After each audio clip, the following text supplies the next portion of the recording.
আজকে সকাল সকাল ঘুম ভাঙলো ডেলিভারি বয়ের ফোনে। হ্যাঁ, দেখতেই পাচ্ছ, একটা 11-র ভ্যাকুয়াম ক্লিনার অর্ডার করেছিলাম আমাজনে। সেটা আজকের একদম সকালবেলা দিতে এসেছিল। তো এখন রিমো মিমো কেউ বাড়ি নেই, ওরা সব স্কুলে। তো এখন এখানেই পিটির সামনে, আর এত বড় বক্স তো আমি টেনে টেনে কোথাও নিয়ে যেতে পারবো না, তো সেই জন্য এখানেই রেখে দিলাম পিটির সামনে। এরপর ইভিনিংয়ে রিমো মিমো সবাই আছে। রিমোকে বললাম যা নিচ থেকে ওটা নিয়ে আয়, খুলে দেখ। তো দেখতেই পাচ্ছ রিমো এখন সেটাই খুলছে।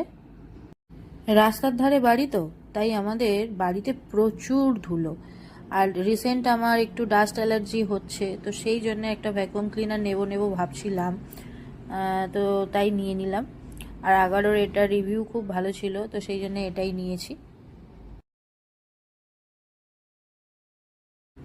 আর এটা মোটামুটি মাল্টিপারপাস ইউজ করা যাবে। আর এর ওয়্যারগুলো অনেক বড়, সব দিক থেকে জিনিসটা খুবই হ্যান্ডি মনে হয়েছে। এবং মানে বয়ে বয়ে ভারী জিনিস এদিক থেকে ওদিক নিয়েও যেতে হবে না, নিচে হুইল লাগানো রয়েছে। আর এই যে পাইপটা দেখতে পাচ্ছ, এই পাইপটাও বেশ বড়, মানে একদম সিলিং পর্যন্ত এক্সটেনশন একটা রয়েছে, সেটা লাগিয়ে দিলে পুরো সিলিং পর্যন্ত, মানে সিলিংয়ের যে ঝুলগুলো থাকে সেগুলোও পর্যন্ত নিয়ে নেওয়া যাবে। তো খুব এক্সাইটেড ছিলাম কবে আসবে কবে আসবে। তো আজকের রিমো খুলে নিল এবং ম্যানুয়ালটা একটু দেখে নিচ্ছে, তারপরে ওই সেট করবে পুরোটা করে। আজকেরই একবার ট্রাই করে দেখবো যে কীরকম কি হচ্ছে। আর এখানে দেখতে পাচ্ছ আদার্স যে ওর সঙ্গে যে অ্যাটাচমেন্টগুলো আলাদা আলাদা কাজ করার জন্য যেগুলো আছে সেগুলো সব আছে, প্রত্যেকটার কাজ আলাদা।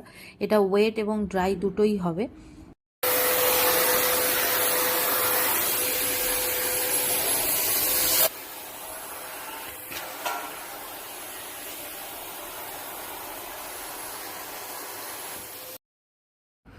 ভেবেছিলাম চোখো এই আওয়াজে ভয় পাবে, বাট ভয় পাইনি, কিন্তু অবাক দৃষ্টিতে তাকিয়েছিল যে কি এত জোরে আওয়াজ হচ্ছে।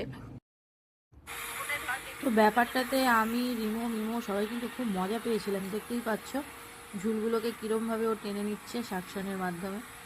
তো খুবই কাজের জিনিস হয়েছে, অনেক দিনের দরকার ছিল এটা। এবারে দেখার ইচ্ছা হচ্ছে যে ভিতরে কীরকমভাবে কালেক্ট করছে ময়লাগুলোকে, সেটা দেখার। তো একটা জানলা জাস্ট ভ্যাকুয়াম করা হয়েছে, তাতে শুধু ময়লাটা দেখো কিভাবে কালেক্ট হয়েছে। তো আমার কিন্তু খুবই ভালো লেগেছে 11-র এই ভ্যাকুয়াম ক্লিনারটাকে।